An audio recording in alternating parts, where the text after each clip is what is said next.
بسم اللہ الرحمن الرحیم وبہ نستعین۔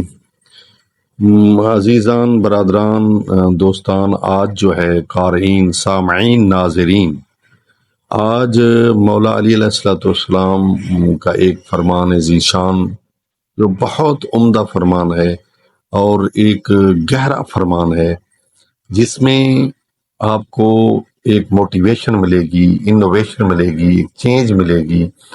سمجھیں کہ ایک لائف چینجر جملہ ہے۔ فرمایا تم اچھا کرو اور زمانہ تم کو برا سمجھے، یہ تمہارے حق میں بہتر ہے۔ پھر سنیں، تم اچھا کرو اور زمانہ تم کو برا سمجھے، یہ تمہارے حق میں بہتر ہے، بجائے اس کے کہ تم برا کرو اور زمانہ تم کو اچھا سمجھے، یہ تمہارے حق میں بہتر نہیں ہے۔ یعنی اس کی گہرائی میں جائیں، کیا خوبصورت